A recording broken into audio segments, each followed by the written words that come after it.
এটা কেমন কথা বলছিস? শুধু শুধু বাড়িতে বসে বসে খেলে হবে নাকি? কাজ কামও তো করতে হবে। আমি একা মানুষ, আর কত করব। কিন্তু আমার তোমার জন্য বড় মায়া হয়। এত বয়স হয়েছে, এখন কি তোমার আর এইসব কাজ খাটে? না লাগলে নিও না। মা বলেছিল তার কাছে গিয়ে বোঝাও। আমাদের সাথে কথা বলতে এসছো কেন? যাও তো এখান থেকে।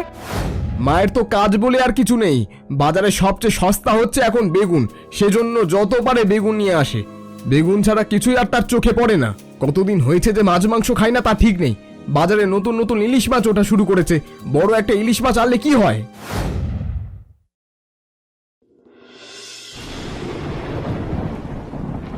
কি রে, তোরা দুজন এখনো ঘুমিয়ে আছিস যে?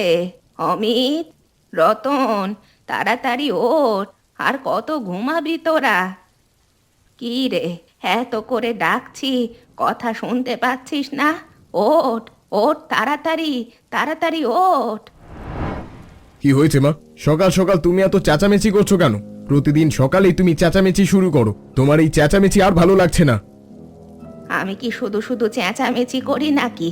কত বেলা হয়েছে, তারপরও তোরা ঘুমাচ্ছিস? উঠবি না? কত বেলা হয়েছে সেটা জেনে আমাদের লাভ কি?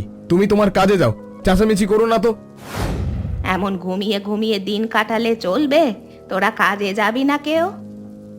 বাইরে বৃষ্টি হচ্ছে, তুমি দেখতে পাচ্ছ না? এই বৃষ্টির মধ্যে কাজে যাব না। যাও, আমায় একটু শান্তিতে ঘুমাতে দাও। বৃষ্টির মধ্যে একটু শান্তিতে ঘুমোবো তোমার জন্য, সেটাও পারছি না। এটা কেমন কথা বলছিস? শুধু শুধু বাড়িতে বসে বসে খেলে হবে নাকি? কাজ কামও তো করতে হবে। আমি একা মানুষ, আর কত করব। তুমি আবারও খাবার খোঁটা দিচ্ছ? আমি খাবার খোঁটা দিচ্ছি না রে বাবা। আমার বয়স হয়েছে, আর কতটা টানবো তোদের বলতো? অন্যদিন কাজে যাব, আজকে যেতে পারবো না। বৃষ্টি হচ্ছে, একটু শান্তিতে ঘুমোবো। মা, তুমি যাও, দোকানের কাছে যাও। এত কথা বলো না। তোমার জন্য শান্তিতে ঘুমাতে পারছি না। যাও তো তুমি, আর একটা কথা বাড়িও না।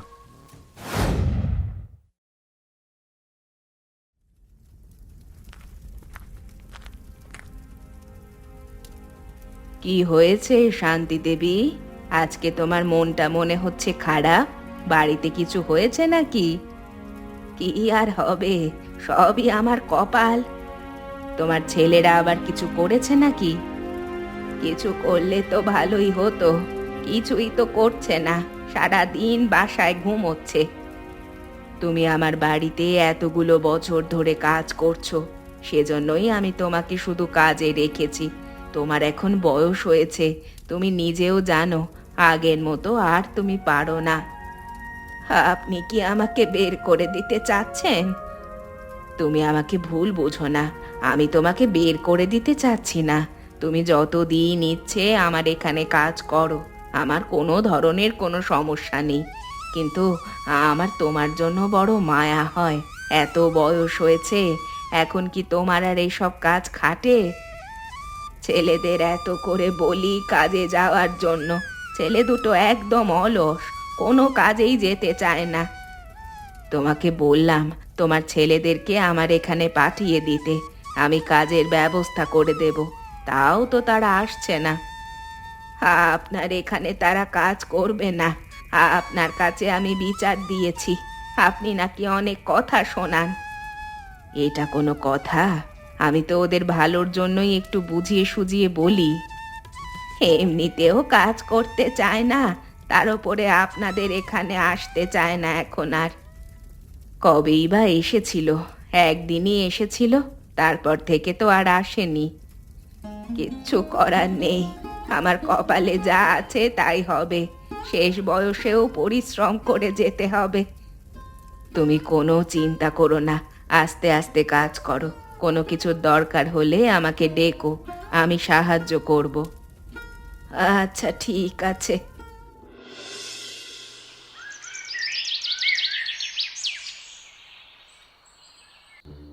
রতন আর অমিত, কি খবর তোদের? তোদেরকে তো আমি খবর পাঠিয়েছিলাম আমার সাথে দেখা করবার জন্য, তোরা তো আসলি না। তোমার যদি আমাদের এতই প্রয়োজন হয় তাহলে তুমি আমাদের বাড়িতে যেতে পারতে।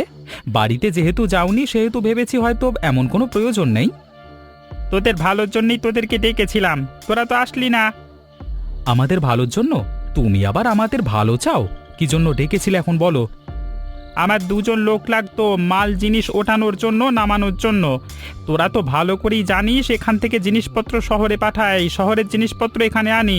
প্রায়ই এখনো লোকের দরকার আছে, কাজ করবি নাকি? জিনিসপত্রে যদি হিসেব রাখতে হয় সেক্ষেত্রে আমরা দুজন কাজ করতে পারি, তবে যখন ছুটি লাগবে বা যেদিন আসবো না দোকানে চেঁচামেচি করা যাবে না। এটা আবার কেমন কথা বলছিস? জিনিসপত্রের হিসেব তো আমি নিজেই রাখতে পারি। তোরা জিনিসপত্রগুলো ওঠানো নামানো করবি, তার উপরে ছুটি লাগলে বলবি, সপ্তাহে একদিন ছুটি দেব। খেয়ে দেওয়ার কাজ নেই, ওই ভারী জিনিসপত্র আমরা ওঠানো নামানো করতে পারবো না। তুমি অন্য লোক খুঁজে নাও। ভালোভাবে ভেবে দেখ, সপ্তাহে একদিন ছুটি পাবি, কিন্তু রাজি না হলে অন্য লোক নিয়ে নেব। তোর মা বলেছিল, সেজন্যই তোদেরকে বললাম। আমার ওই একদিন ছুটি লাগবে না। এমনও সপ্তাহ যাবে যে সপ্তাহে আমরা মাত্র একদিন তোমার দোকানে আসব, 6 দিন ঘুমিয়ে থাকবো বাড়িতে।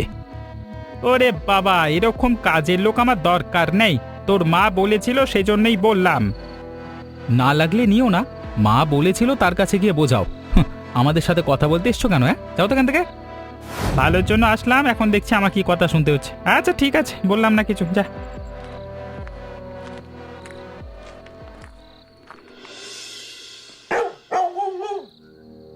এ কি, আজকেও এই বেগুন ভাজি দিয়ে খাবার খেতে হবে?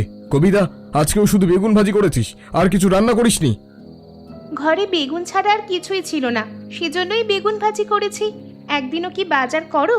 বেগুন ভাজি ছাড়া আর থাকবেই বা কি? মা তো বাজার করে, নাকি প্রতিদিন এই বেগুন ভাজি নিয়ে আসে? মা যেটুকু টাকা পয়সা রোজগার করে জমিদার বাড়িতে কাজ করে, এর চাইতে ভালো কিছু বাজার করে কিভাবে নিয়ে আসবে? মায়ের তো কাজ বলে আর কিছু নেই। বাজারে সবচেয়ে সস্তা হচ্ছে এখন বেগুন, সেজন্য যত পারে বেগুন নিয়ে আসে। বেগুন ছাড়া কিছুই আর তার চোখে পড়ে না। কতদিন হয়েছে যে মাছ মাংস খাই না তা ঠিক নেই। বাজারে নতুন নতুন ইলিশ মাছ ওঠা শুরু করেছে। বড় একটা ইলিশ মাছ আনলে কি হয়? এতই যদি ইলিশ মাছ খেতে মন চায় তাহলে নিজেদের রোজগার করতে হয়। মা বুড়ো হয়ে গেছে, বয়স হয়ে গেছে মায়ের, এখনো যে তোমাদেরকে এনে খাওয়াচ্ছে সেটাই তো তোমাদের ভাগ্য। তোমরা দুজন বড় হয়েছো, তোমরা এখন আয় রোজগার করবে, কোথায় মাকে খাওয়াবে? মা খাওয়াচ্ছে তোমাদের, আবার কথাও শোনাচ্ছ। মায়ের কথা শুনে শুনে আজকাল তো দেখছি ভালোই কথা শিখেছিস। মায়ের মতো খাবার নিয়ে খোঁটা দেওয়া শুরু করে দিচ্ছিস, তাই না? মা তো তার ভালো মানুষের জন্য তোমাদের কিছু বলে না। আমি রোজগার করলে তোমাদেরকে জীবনেও খাওয়াতাম না। তুই ভুলে যাস না, তুইও কিন্তু মায়ের পয়সাতেই পড়াশোনা করছিস। আর ভালোভাবে কথা বল, আমি কিন্তু তোর বড় ভাই। তোমাদের মতো ভাই থাকার চাইতে না থাকা আরো ভালো। মা এখনো কেন আমাকে পড়াশুনো করাবে? তোমরা আমার বড় ভাই, আমার পড়াশুনোর দায়িত্ব তো তোমাদের নেওয়া উচিত এখন। তোর এত বড় সাহস, তুই কিনা আমাদের ছোট করে কথা বলছিস? নামে মাত্র তোমরা আমার বড় ভাই হয়েছো, বড় ভাই হওয়ার কোনো যোগ্যতাই তোমাদের মধ্যে নেই। লজ্জা শরম কিছুই তোমাদের নেই। খাবার খেতে বসেছি, এত কথা শুনতে হচ্ছে ছোট বোনের কাছ থেকে। যা, তোর এই বেগুন ভাজি খাবোই না। কি গো কাকিমা, অনেক সময় ধরেই দেখছি তুমি এভাবে দোকানের সামনে দাঁড়িয়ে আছো, কিছুই তো বলছো না। মাছ নেবে নাকি? মাছ তো নিতে চাচ্ছিলাম, কিন্তু তেমন কোনো পয়সা কড়ি নেই। কিভাবে যে মাছ নেই। পয়সা না থাকলে এখানে দাঁড়িয়ে থেকে কোনো লাভ হবে না। ইলিশ মাছের এখন অনেক দাম, বাকিতে কোনোভাবেই তোমাকে মাছ দিতে পারবো না। রমেশ, আমাকে একটা মাছ দে। আমি জমিদার বাড়িতে কাজের টাকাটা পেয়ে গেলে তখন তোকে দিয়ে দেব। শোনো কাকিমা, জমিদার বাড়িতে 3 মাস রোজগার করলে তুমি যে টাকা পাবে তা দিয়ে একটা ইলিশ মাছ কিনতে পারবে। তাহলে তুমি কিভাবে টাকা দেবে বলো? 3 মাস পরে দেবে? কি বলছিস তুই? 3 মাসের টাকা জুগিয়ে একটা মাত্র ইলিশ মাছ কিনতে পারবে? ইলিশ মাছের এত দাম? দেখতে পাচ্ছ না, মানুষ হাজার হাজার টাকা খরচ করে ইলিশ মাছ নিয়ে যাচ্ছে। তাহলে তুই এক কাজ কর, ছোট একটা ইলিশ মাছ আমাকে দিয়ে দে।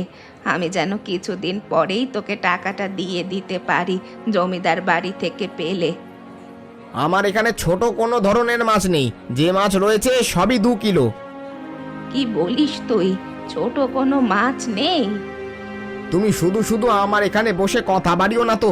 ছোট মাছ কিনতে হলে আরো 10 দিন পরে আসো, তখন ছোট মাছ উঠবে।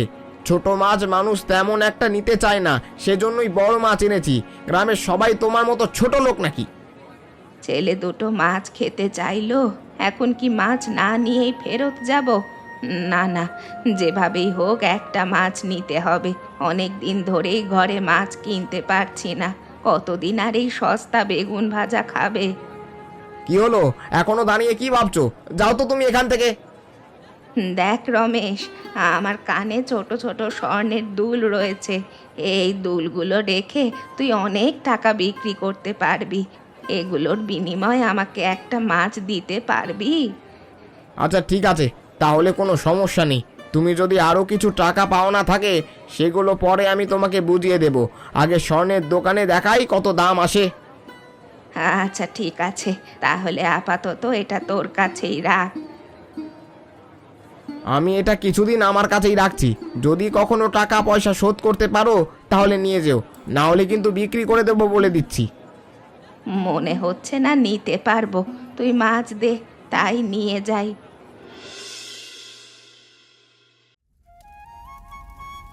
দেখ দেখ কবিতা, কত বড় ইলিশ মাছ নিয়ে এসেছি। এ কি মা, এত বড় ইলিশ মাছ তুমি কোথায় পেলে? কোথায় আর পাবো, বাজার থেকে কিনে এনেছি। এত বড় মাছ তুমি বাজার থেকে কিনে এনেছো? এতগুলো টাকা তুমি কোথায় পেলে মা?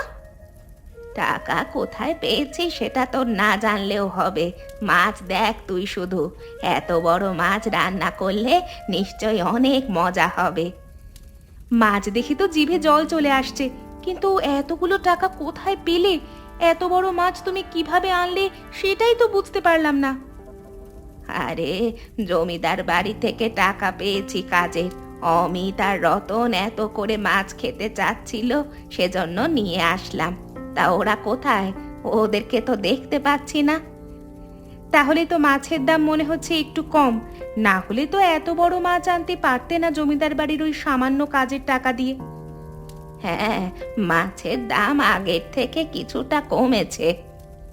কিন্তু তুমি মাছ নিয়ে আসলে সারা মাস কিভাবে চলবে সেটা চিন্তা করলে না মা? তার উপরে আমার কলেজেও কিছু টাকার দরকার ছিল। আরে, এসব নিয়ে তুই চিন্তা করিস না। তোর টাকার দরকার হলে সেটাও হয়ে যাবে। তুই এক কাজ কর, মাছটা ভালোভাবে পরিষ্কার করে নে।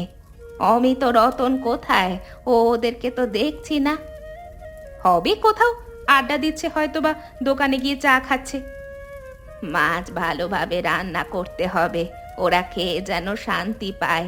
নে নে, কাটাকাটি শুরু করে দে, আমি আসছি। আজকে ভালো একটা রান্নার ঘ্রাণ আসছে নাকি বাড়িতে? আজকে ভালো কিছু রান্না হয়েছে নাকি? কি রান্না করেছো মা? তরকারির পাতিলের ঢাকনাটা উঠিয়ে নিজেই দেখে নে। এ কি, ইলিশ মাছ? আজকে বাড়িতে ইলিশ মাছ রান্না হয়েছে? আজকে তুমি ইলিশ মাছ এনেছো মা? কতদিন পর মাছ দিয়ে ভাত খাবো, তা আবার ইলিশ মাছ। মনে হচ্ছে আজকে অনেক ভাত খেতে পারবো। খা খা, তোদের জন্যই তো এনেছি। দাও না দাও না, আমার প্লেটে মাছ তুলে দাও। মা, আমাকে আরেক টুকরো মাছ দাও। এই, তুমি কি করছো? কড়াইতে তো আর কোনো মাছ নেই, তুমি খাবে না মা? আরে, সব মাছ এখানে এনেছি নাকি? ওখানে রেখে দিয়েছি, আমি একটু পরে খাবো। গোসল করব, এখনো তো গোসল করা হয়নি আমার। তোমাকে না বললাম সবাই একসাথে খাবো, তুমি আবার পরে কেন খাবে? তোরা খেতে থাক, আমি কিছুক্ষণ পর একা খেয়ে নেব। তোরা আগে খা। এ আবার নতুন কি? আমি তো পরেই খাই বেশিরভাগ সময়।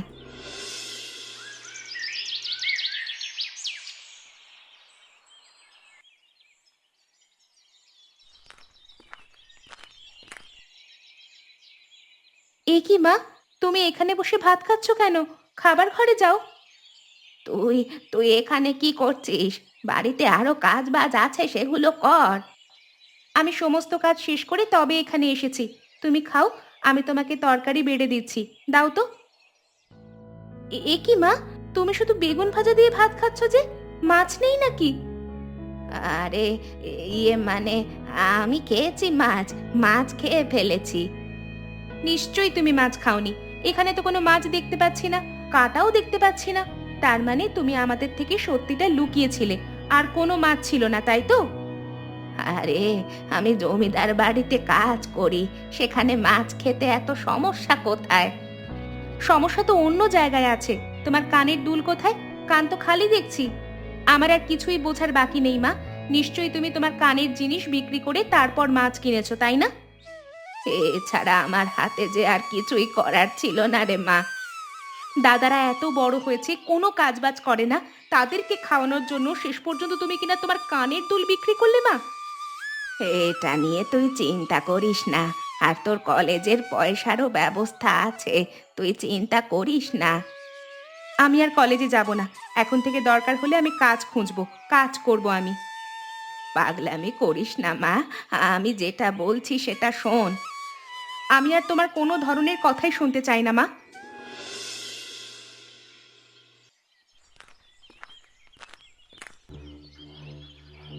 কিরে কবিতা, আজকে তুই কলেজ যাবি না? কত বেলা হয়েছে, এখনো এখানে বসে আছিস নাকি না যাওয়ার ইচ্ছা? না, এখন থেকে আমি আর কলেজ করব না, কলেজ বাদ দিয়ে দিয়েছি। এসব কেমন কথা বলছিস? মা তো তোর কলেজের পয়সা জোগাড় করে দিয়েছে, তারপর আবার যাবি না কেন? মায়ের পয়সার দরকার নেই। এখন থেকে আমি নিজে কাজ করে নিজের জন্য ও মায়ের জন্য অন্ন জোগাবো। মাকে আর কাজ করতে দেব না। কি হলো রে কবিতা, হঠাৎ করে তুই আজকেও এ কথা বলছিস কেন? আরও একটা কথা শুনে রাখ, আমি শুধু মাকে খাওয়াবো, তোমাদের কিন্তু খাওয়াতে পারবো না। নিজেদের চিন্তা এবার নিজেরা করো। তোর কথা তো কিছুই বুঝতে পারছি না। মায়ের সাথে ঝগড়া হয়েছে নাকি? মা কাজ করতে চাচ্ছে না, শরীর খারাপ করেছে? মা কাজে গিয়েছে, তবে আমি চিন্তা করেছি আর কালকে থেকে কাজে যেতে দেব না। মায়ের বদলে আমি কাজে যাব। আরে বাবা, একটু থাম না, কি হয়েছে একটু খুলে বল। বললেও তো তোমরা কিছুই করবে না, তোমাদেরকে বলে কোনো লাভ নেই। তাও শোনো, মা নিজের কানের দুল বিক্রি করে তারপর তোমাদের জন্য ইলিশ মাছ এনেছে। বলেছিল জমিদার বাড়ি থেকে টাকা পেয়েছে, কিন্তু টাকা পায়নি, আর সেই টাকা দিয়ে মাছ এনে যে খাওয়াবে সেটা সম্ভবও নয়। এসব তুই কি বলছিস? মা তার কানের দুল বিক্রি করে ইলিশ মাছ এনেছে? শুধু তাই নয়, নিজের কানের দুল বিক্রি করে যে ইলিশ মাছটা এনেছিল সেটা থেকে তিনি একটা টুকরোও খেতে পারেননি। কাল আমরা সব মাছ তিনজনে খেয়ে নিয়েছিলাম। মা বলেছিল মাছ আছে, কিন্তু পরে আমি দেখেছি মা শুধু বেগুন ভাজা দিয়ে খাচ্ছে। আসলে মাছ আর ছিল না। এসব তুই কি বলছিস কবিতা? এসব জেনে তোমাদের কাজ নেই। মায়ের চিন্তা এখন থেকে আমিই করব, তোমাদের চিন্তা করতে পারবো না। কালকে থেকে মা বাড়িতে থাকবে, আমি জমিদার বাড়িতে তার বদলে কাজে যাব। তোমরা নিজেদের চিন্তা করো কিভাবে নিজেরা চলবে। তোমরা দুজনে হঠাৎ করে আমার বাড়িতে কি করছো, কি মনে করে? আমাদের ভুল হয়েছে, আমরা তোমার কাছে ক্ষমা চাইতে এসেছি গোপাল কাকা। আমার কাছে তোমরা আবার কি করছো? কেন ক্ষমা চাইতে এসছো? সেদিন আপনি আমাদের একটা কাজ যে দিতে চেয়েছিলেন, আমরা কাজ না নিয়ে উল্টো আপনাকে অপমান করেছি। আমি তোমাদের মায়ের কথায় তোমাদের কাজের কথা বলেছিলাম। তোমরা কাজ করতে না চাইলে সমস্যা নেই, তবে আমাকে ওভাবে কথা না শোনালেও পারতে। তার জন্য এখন আমরা ক্ষমা চাইতে এসেছি, আপনি আমাদেরকে ক্ষমা করে দিন। আরে সমস্যা নেই, ভুল তো মানুষই করে, আমি তোমাদেরকে ক্ষমা করে দিয়েছি। আপনি যদি সত্যিই আমাদেরকে ক্ষমা করে দিয়ে থাকেন, তাহলে আমাদেরকে একটা কাজের ব্যবস্থা করে দিন। আমরা কথা দিচ্ছি এখন থেকে নিয়মিত কাজ করব। আমার এখানে কিন্তু ভারী কাজ, তার উপরে ছুটি নেই, মাত্র সপ্তাহে 3 দিন, মানে একদিন আর কি। হ্যাঁ, ভুল বললাম আর কি। সব ধরনের কঠিন কাজ করতে পারবো, ছুটিরও দরকার নেই। আপনি যে ছুটি দেবেন সেদিন শুধু ছুটি নেব, দয়া করে আপনি আমাদের কাজ দিন। ভেবেচিন্তে সবকিছু বল, কালকে আবার কাজ নিলে পরশু এসে নিষেধ করে দিও না, তখন কিন্তু আমার লোকসান হবে। আমরা আপনাকে কথা দিচ্ছি, এখন থেকে আমরা সব সময় কাজ করব। আচ্ছা ঠিক আছে, কালকে থেকে তাহলে তোমরা কাজে চলে এসো। আমরা কালকে থেকে কাজে যেতে চাই না, আজকে থেকেই কাজ করতে চাই। আজকে থেকে করতে চাও কাজ? তবে আমাদের কিছু টাকার দরকার ছিল, যদি আপনি কিছু বাড়তি পয়সা দিতেন অগ্রিম। তোমাদের ওভাবে বিশ্বাস করতে পারছি না, আগে কিছুদিন কাজ করো, তারপর দরকার হলে আমি তোমাদের কাজ দেখে অগ্রিম দিয়ে দেব। আচ্ছা ঠিক আছে, চলুন আমরা আজকে থেকেই কাজে লেগে পড়ি। তোরা আবার নতুন কি নাটক শুরু করলি? আগে তো শুধু দিনে বাইরে থাকতি, কিছুদিন ধরেই দেখছি সেই সকালে চলে যাস, রাত করে ফিরিস। কোথায় থাকিস তোরা? এ কি, এই কানের দুলগুলো তো আমি রমেশের কাছে বিক্রি করে ইলিশ মাছ এনেছিলাম, তোরা এই দুল কোত্থেকে পেলি? রমেশের সাথে ঝামেলা করে নিয়ে এসেছিস নাকি নাকি চুরি করেছিস? না মা, আমরা চুরি করিনি, জোর করেও নিয়ে আসিনি। তাহলে রমেশ কি ইচ্ছে করেই দিয়ে দিল নাকি? না মা, যে টাকা দিয়ে তুমি মাছ এনেছিলে সে টাকা শোধ করে তারপর তোমার কানের দুল ফিরিয়ে এনেছি। তার মানে তোরা অন্য কোথাও থেকে টাকা চুরি করেছিস? না মা, আমরা টাকা চুরি করিনি। আমরা গোপাল কাকার ওখানে কাজ নিয়েছি, সকালে ওখানেই কাজে যাই, ওখান থেকেই ফিরি। কাজের টাকা নিয়েছি, বাড়তি কিছু টাকা নিয়েছি, তোমার কানের দুল ফেরত এনেছি, কবিতার কলেজের টাকাও নিয়ে এসেছি। এখন থেকে তোমাকে আর কাজে যেতে হবে না, আমরা দু ভাই মিলে কাজ করব। এসব তোরা কি বলছিস? সত্যি বলছিস? আমি সত্যি বলছি মা, বিশ্বাস না হলে তুমি কালকে গিয়ে গোপাল কাকাকে জিজ্ঞেস করে এসো। আমার ভাবতেই ভালো লাগছে, আমার ছেলেরা রোজগার করে আমার কানের দুল ফিরিয়ে দিয়েছে, আমার মেয়ের কলেজের টাকা দিয়েছে, পরিবারের দায়িত্ব নিয়েছে। আয় বাবা আয়, তোরা আমার বুকে আয়। আজকে আমি এই পৃথিবীর সবচেয়ে সুখী মানুষ। বলো তো বন্ধুরা, ইলিশ মাছ বিক্রেতার নাম কি ছিল? এমনই মজার মজার গল্প দেখতে চাইলে আমাদের চ্যানেলটিকে সাবস্ক্রাইব করতে ভুলবেন না।